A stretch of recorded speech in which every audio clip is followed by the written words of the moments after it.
we're gonna start with Alexander Balzan. He is doing his internship, the internship of his PhD in tourism with us in El Afoniso Seco. He came to spend 6 full months with us to check the profile of the future tourist on the island for the next years. So please, Alex, come.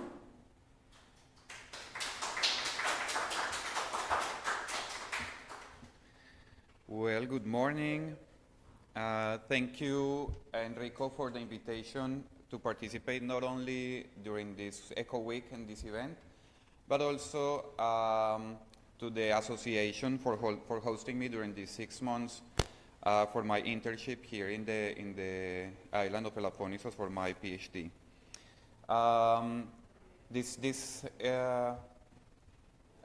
objectives of creating and estimating the profile of the tourists of El Afonisos for 2030 is also a work that I'm performing with the University of Piraeus, that they are hosting my research here in Greece as well. Mateo, can we start, please? So what we're going to work today is the tourist profile for the island of El Afonisos. As you may know, one of the main projects that the island is working on, mainly with the work of the association, is the preparation of the island itself for 2030. In the previous presentations that we have seen, next year they will be celebrating like the anniversary of the separation of El Afonisos from the continental part of the Peloponnese. But today we want to go even a little further in time, as we want to get ahead of the type of tourists that we want to receive here in the island. I'm a professor of the Politécnico Gran Colombiano University in Colombia. As Caterina presented me, I'm a PhD candidate in tourism at the Open University of Catalonia, and I'm performing my PhD research here at the El Afonisos Eco Association with the University of Piraeus. I always start my presentations with some disclaimers, and in this one, I want to say that I'm not going to predict the future. I'm just going to show you how we can prepare for the future. Okay, so I'm not going to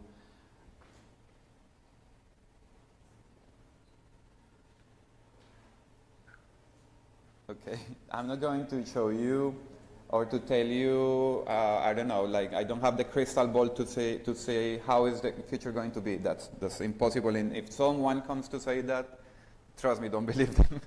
But we can prepare, gathering some data, we can prepare for some trends for the future. So I will appreciate if you can please scan this code, because I want to start with a small questionnaire. So if you can take your phones and you can scan this barcode, because I want to ask you a few questions before we start. It's just 5 questions, and it will take you maybe 2 or 3 minutes to fill out this poll.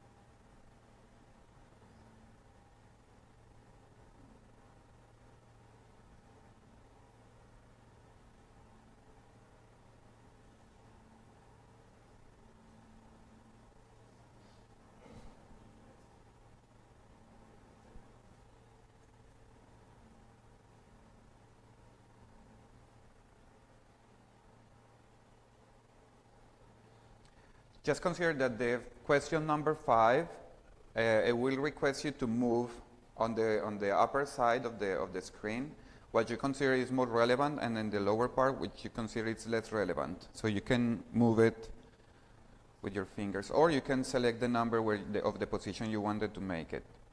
It's only in the fifth question. Okay, so let's go and check some of the results that you have presented here.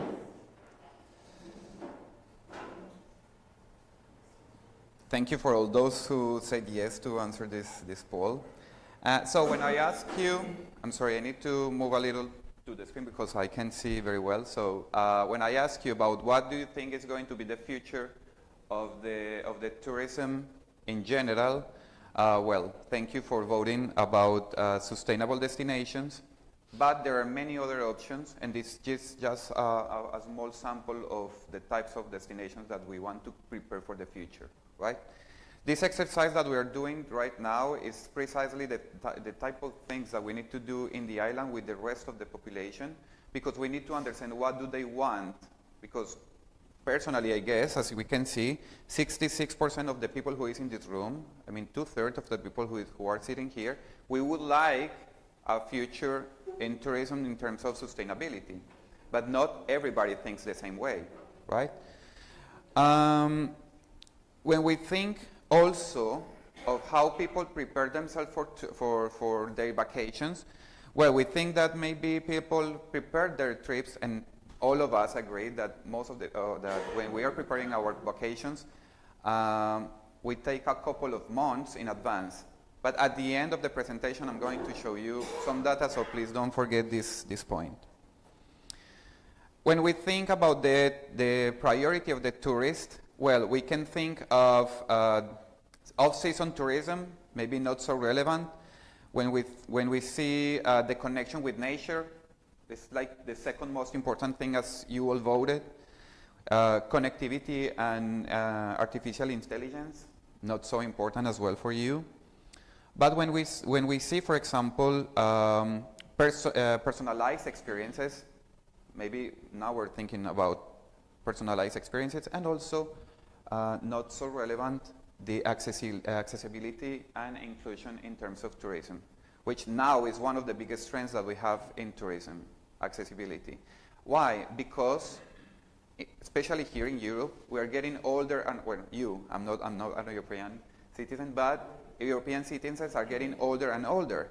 So we need to prepare now for the future, not only of us, but also our children, or your children, because when they get older, they need accessible places to get for holidays. In Spain, there are currently cities that are already prepared for the arrival of senior citizens for tourism. So they have installed bars in the streets so people can hold. And this is a simple solution for a big problem, and they're already thinking of the future of their travelers.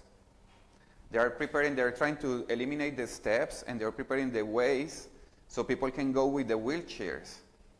And this is anticipating. It's not predicting the future, it's just preparing for the future, and this is what we've been talking today, we're going to talk today. Last but not least, how do you think people is going to get informed about the destinations? Of course, social media, right? It's not the only way, but it's one of the most important ways so we can communicate. Can we go back to the presentation, please? Yes. Just a second. Sure. So consider that this is one way of collecting information, and we're going to repeat like this again. Why do we need to think about the future? Why, Alexander, you have prepared a presentation and start talking about the future? Well, first of all, we need to think if there will be a future. I mean, do we have the opportunity to see the future? A lot of people now, a lot of experts in terms of technology, they are predicting that the use of artificial intelligence may be the end of humanity very soon, sooner than we expected. And yes, in the 19s, I remember when we saw these movies and when they projected a chaotic future, and they say, oh, in the year 2000, the world would be a chaos, and maybe we will live in the moon, in Mars. Well, nothing of that happens, but many things that we saw in those movies are happening now, right? And the use of artificial intelligence, you know, there are robots that can paint. There are robots that have learned how to paint art. There are robots that are composing songs, right? There are robots that are capable of creating new things. So me personally, I don't think that's the end of humanity. It might be the transformation of humanity, right? It's a new type of relationship. But there are experts that are really worried now. This news that you're watching here are recent. It's maybe last week news. And people is getting concerned about the capabilities of this system because, as you know, one of the models of artificial intelligence is that they can learn themselves. Most of the information of humanity is already online. So if you teach a machine, like artificial intelligence models, how to look for information, they can easily access it because it's already published online. So with that information, imagine we can have access information, but we don't have the capacity to process all the information that is online. But these machines can. And they are constantly learning, and that's what they were created for. They are supposed to be created with some limitations, right? But it also can learn how to overpass those limitations. And a recent article that was published also in the New York Times, they were showing that this model, the ChatGPT, which is one of the many models of artificial intelligence, it learned how to lie to the humans when they were asking some questions. So even that if we can try to control them, it can lie, I mean, the system can lie to us. So that's why we need to think about the future and how is the future going to be. All right.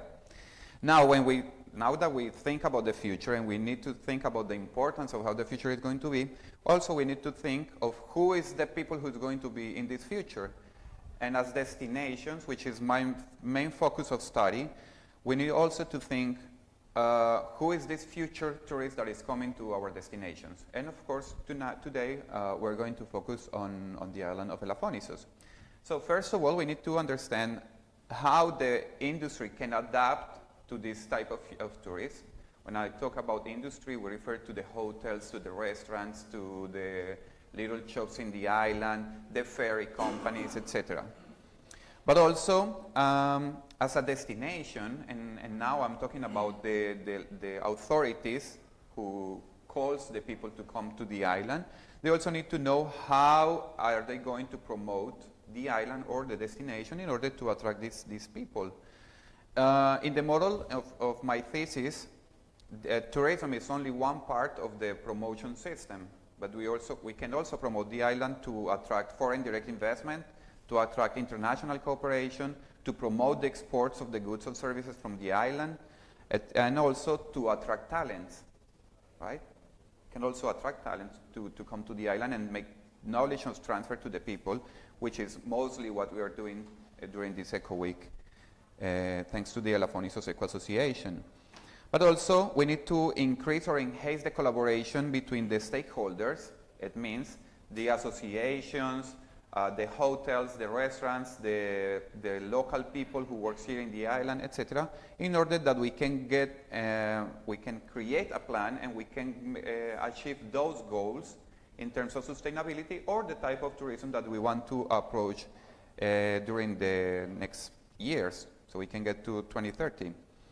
And finally, to promote the sustainable arrival of these tourists. I mean, if we want to promote the island as a sustainable destination, we need to prepare the island as a sustainable destination. But how is a future tourist profile created? As I told you at the beginning of the presentation, you already participated in this process when you were making your voting. This is just a small sample. This is not the real sample that we are using, but this is one way of creating this type of models, using different type of methodologies. So the first thing that we use, for example, is conducting market research. And on market research, what we are looking forward is to gather information about the target audience. And this target audience is the type of people that we want to get to send our information so they come to the island. We can also look about psychographic information, and this is just try to think of the customer behavior, how we think that the people is going to behave in the future so we can approach them, and this is thanks to market research. When we have and we can analyze information of the current visitors, of the past visitors, we can also predict behaviors. As we can see, what type of accommodations did they look for, or how many nights did they spend here in the island, what kind of restaurants do they prefer, etc. And this is quite important because the people is currently changing the way they consume. And I remember Caterina and Enrico and I were in a meeting during the last months, and we were talking to some people of the island, and we were explaining. During the Eco Week, we are also hosting the Eco Gastronomy Symposium, and during this event, we would like to bring some people to teach the locals how to prepare vegan and vegetarian food. We found a little of rejection from some part of the locals because, as you know, the island depends of fishing also. And they were saying, how can we teach the people how to prepare vegan food, if we are fishermen? But we try to explain them that we need to think of the type of tourists that are arriving. And it was funny because the same day after we finished our presentation, we were watching the news and we saw that that day, the students of Cambridge University, they voted to have a vegan campus. The whole campus of Cambridge, they voted to be a vegan campus. So if we want to attract this kind of people who is currently studying in Cambridge, maybe in 5 or 6 years when they finish their studies, and we wanted to come to the island as professionals, and we don't have an offer of vegan food, what are they going to eat? Right? They cannot eat horta during their vacations, only horta. So yes, we need to understand the current and the future behavior of the people so we can prepare the island for those tourists. We have also some travel trends, and this is the accumulation of information not only in the destination but around the world, because it shows us also how people is behaving. And by the end of the presentation, I'm going to show you 4 important trends that tourists are currently undergoing and are related to what you voted. But also we have the customer personas, and this is also like anticipating to those travelers, and this is maybe the prediction, the only prediction that I'm going to make, but it's only with the gathering of data.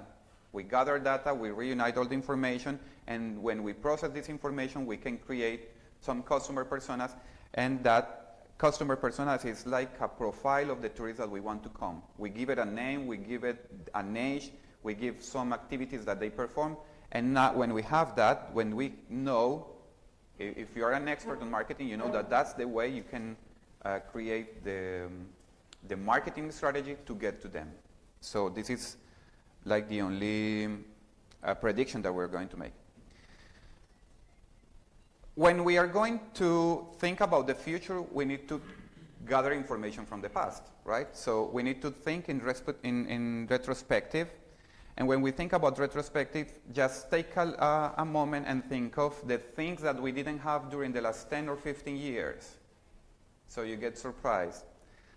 15 years ago, we didn't have robots that get deliveries to your door. Now we have. The first picture that you see on the corner of the television is an actual robot in Medellin, the city where I come from, for a company that here in Greece, for the Greek people, Volt, that delivers in motorcycles food to your house. In Colombia, we have Rappi, which is a beautiful model that is being exported also to other countries in Latin America. And they make a partnership with Renault, and they created these little robots, and they're delivering food or other type of goods to the houses, so you don't need people for make deliveries, right? They're thinking about the future. We didn't have automatic controls as Alexa or Siri or this kind of stuff. You can give them basic instructions, just like asking what time is it, or I don't know, how's the weather going to be? right? I don't know if any of you have Alexa or any of these types of systems in your house, but you can also connect it to some other system in your house so that you can close the curtains, turn on or off the lights, etc. But they are also capable of doing a lot of stuff in companies, like locking doors, checking for security systems, checking if there are floodings, like many types of tasks that is also connected to artificial intelligence. iPads. Maybe it's very common for us to have an iPad today and work with an iPad, but 15 years ago we didn't have those. And things are becoming so regular for us. Just take a look. 15 years ago we didn't have them. Cell phones, you say, yes, we had cell phones 15 years ago, yes, but we didn't have powerful cameras as we have today. And all this stuff are transforming the way of tourist behavior, You've seen, people is traveling today to many destinations only for taking pictures. And this is what we call Instagrammable places or spots. People are traveling to some places only to take a picture. And this is so unfortunate, I'm going to say it, because we've seen a lot of people going to Acropolis in Athens only to take a picture, and they don't even care about the history, they don't even care to check about the cost, nothing. They just want to have the picture because they know this is an important spot. That's a shame. And here in the island of Elafonisos, we have the same. We have a lot of people that are coming only for one day. They don't even spend one night. They come to Simos, they take the famous picture of Simos, and they leave. So they arrive maybe on the ferry at 8 in the morning, and they leave at 6 p.m. And that's not sustainable.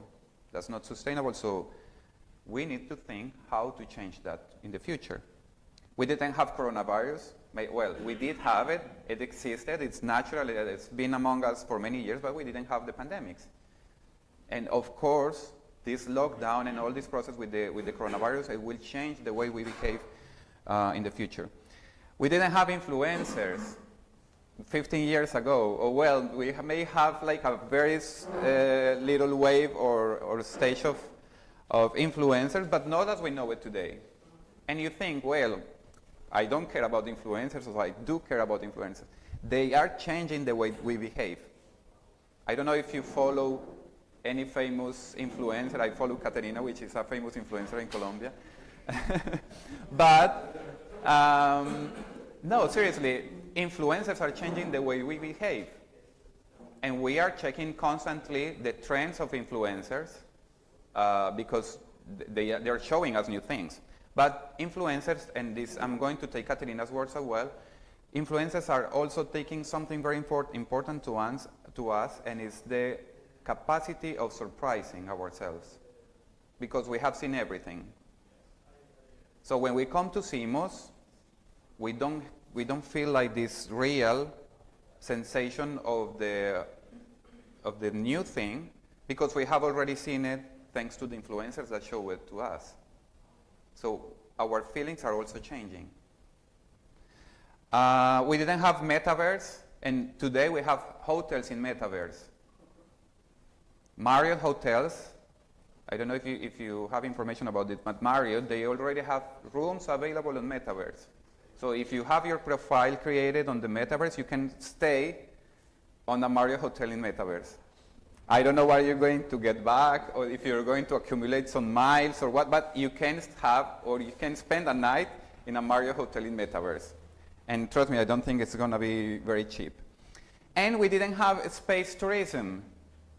I don't know if you remember last year that the richest people in the world, they were traveling to have these experiences in the space. We have Richard Branson, but we also have Jeff Bezos, the owner of Amazon, traveling to interspatial tourism.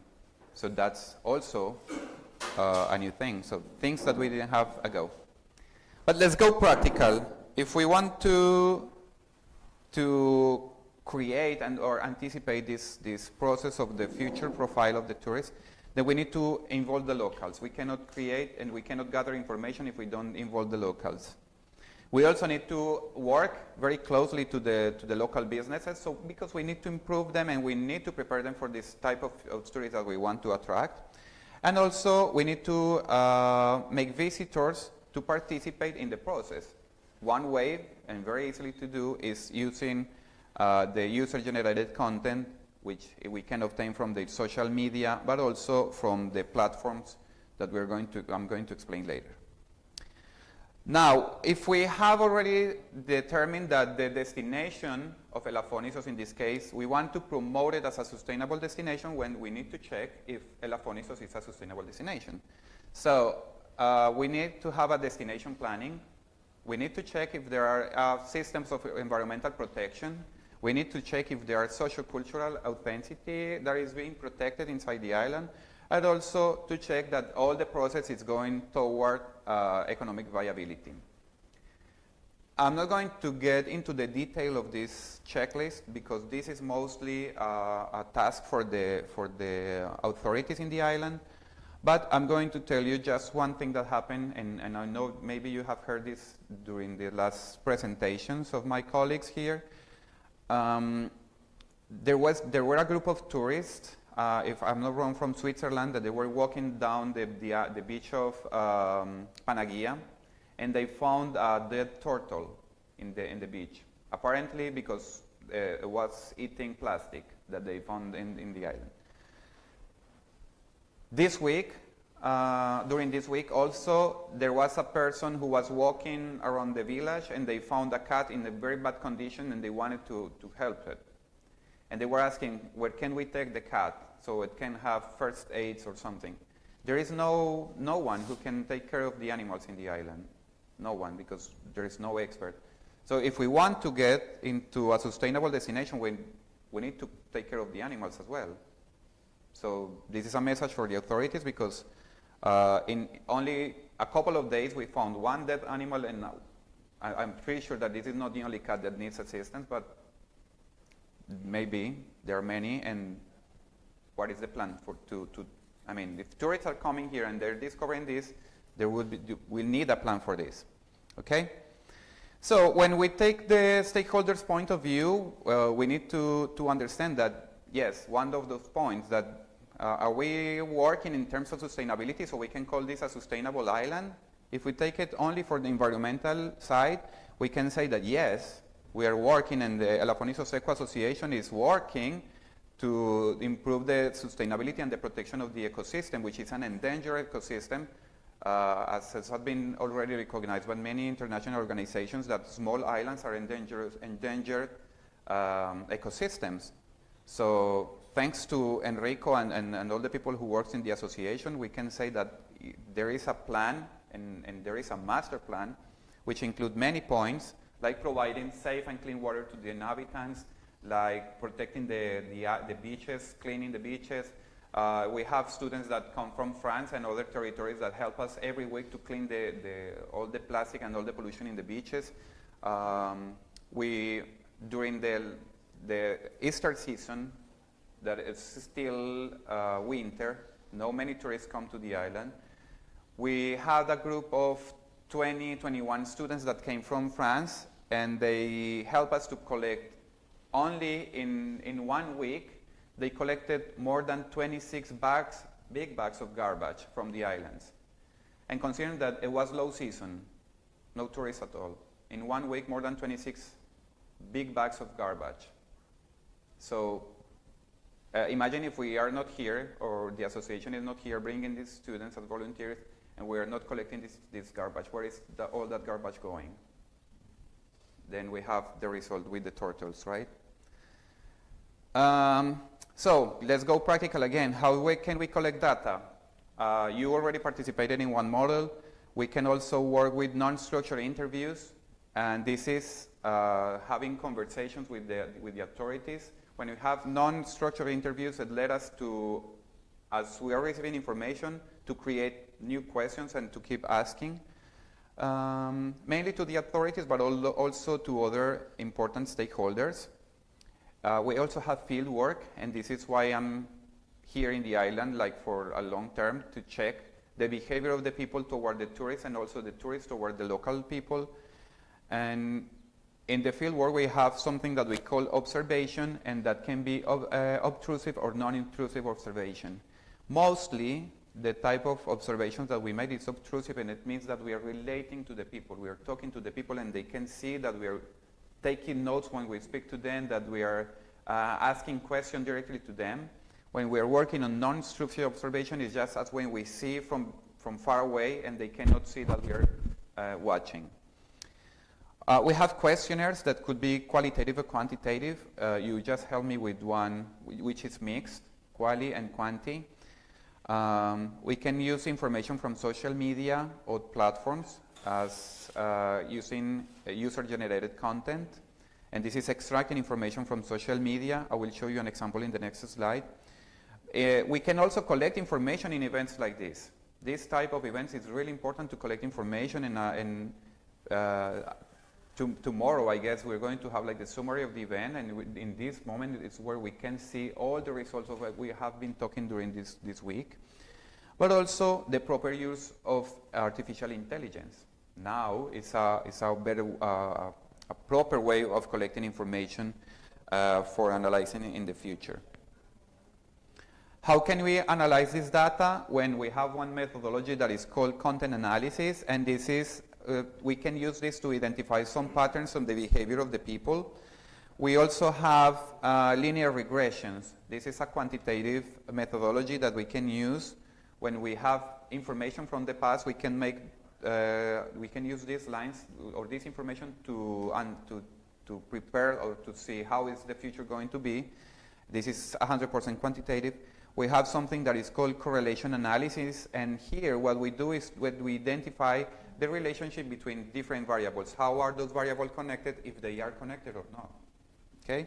And finally, we can also use something that is called factor analysis, and with this what we do is that we reduce the dimensionality of the information so we can have like a more close approach to the data. When we talk about social media content analysis, what we do is that we give a code, in this case, for example, to the content that we find in Instagram specifically. We use, for example, geolocation, which is we write the destination and we start to give a code to every picture that we see. The codes are prepared in anticipation. So we create a code, a list of codes, and we try to give every picture a code. In this case, you see that we have a list of 9 codes, and the last one, the code number 9, is called unidentified or spam. That it could be, for example, people that are only mostly showing their faces. We cannot use this type of data for personal data protection. But also some things, for example, post of advertisement, that they tag the location, etc. We cannot use that data because it's not referring to the destination. So we eliminate them. In this case, in the first analysis that I've made from Elafonisos, I took 177 pictures. I coded all those pictures, and I deleted 39 that we posted on the 9 dimension. So in total, I have 140 pictures. And when I took the codes of these pictures, we can see that the people are posting mainly, 49% is, most of the pictures that are posting, half of them, are pictures of the Semos Beach and the sunset. This is very important because it shows us what are people coming for to the island, right? As we know, most of the people are coming for the beach, most of the people are coming only for Semos, and maybe we want to change that in the future, right? We don't want all the people to go only to Semos. So we also have these 4 trends. I don't know why it's not loading the information, but we have the trends in terms of the future profile of the island. We have information from the travelers. So people is, I ask you the question, how many times do you think people is preparing the trips? Most of us say a couple of months. But actually, most of travelers now are preparing vacations with less than 70 hours. So this is a trend, and we need to prepare for that because People is changing the way they consume, and they're traveling faster than we are used to. We are also using virtual reality, and it means that we are, with this system for virtual reality, you can use, for example, your device, your phone or your iPad or even your computer, so you can see the destination like in 3 dimensions, if we can call it like that, so you can check like the surroundings. If you want to enter into the room of your hotel, you can do it, so you can see if that is the type of room that you want or not.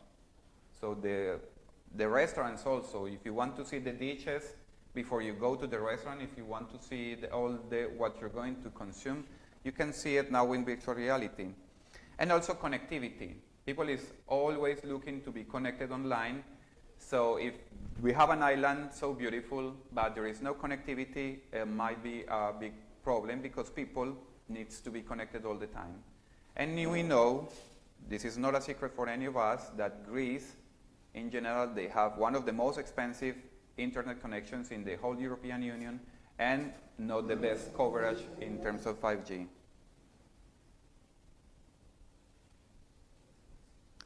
So with all this information, we already made some calculations. We gathered all the data, we analyzed all the data, and we created 2 future travelers.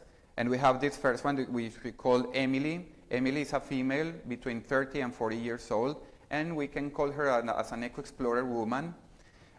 She is environmental aware, but she's also a sustainable traveler, so she's looking for places where she can see that not only she can practice her sustainability in terms of traveling, but also places that they can offer some solutions in terms of sustainability. She also is looking for eco-friendly accommodations, so hotels that they make recycling of water, that they use solar panels, that they, for example, have cycles for washing the towels, that they are reducing the number of plastics in the room, etc. We also see cultural engagement. Emily likes to be in the village. She likes to talk to the people. She wants to interact with the people. She wants to cook with the people. And this is something that, in general, Greece can offer very easily because of the opening and the friendliness of the people of Greece. She also wants to have responsible marine activities, which we lack in the island currently. But in the master plan, as we were talking earlier, there is one protected maritime area for the island of Elafonisos. So if this project, for example, goes successfully, we can attract people as Emily. And also, Emily is one people who likes to support and to work as a volunteer when she travels. So she will be happy, for example, to work, to come for the island, to enjoy the beaches, to have the cultural interaction, but also to help collecting garbage or helping the animals or working with the communities, transferring knowledge, etc. So this is the one type of the tourists that we want to attract in the future.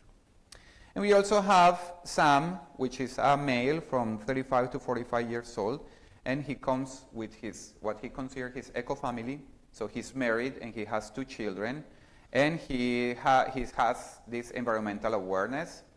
He's also a sustainable traveler.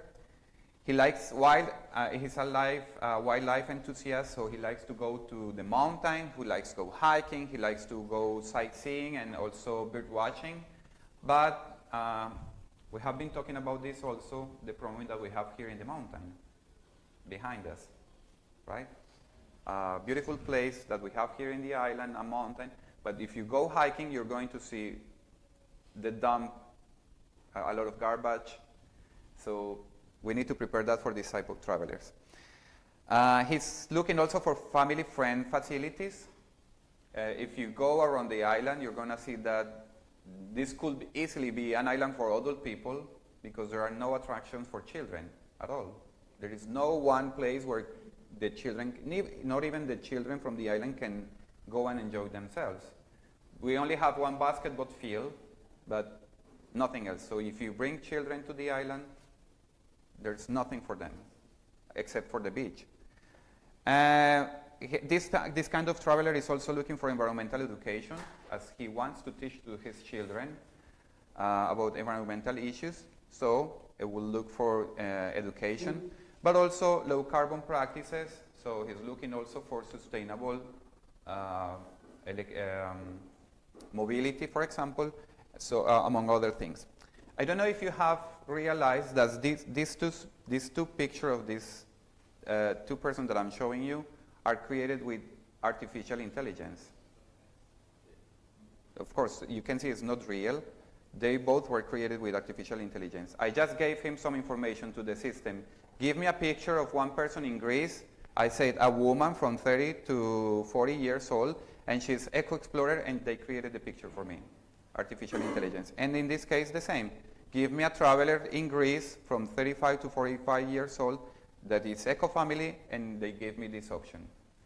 Think of how things are changing, right? And this is, we are in 2023, and we are preparing for 2030, how is going to be the future, right? This is what we want to do. Once we have everything, when we have already the profile of the tourist, when we have all the information gathered and analyzed, then we need to go to the next step, which is how are we going to promote the destination for these profiles, right? And now that's another presentation that we have maybe for another time. But this is part of my thesis of PhD that is promoting the territories and specifically the use of digital marketing for the promotion of the destinations. Okay, so I hope you have enjoyed and learned a little from this. Ευχαριστώ, thank you, grazie, merci.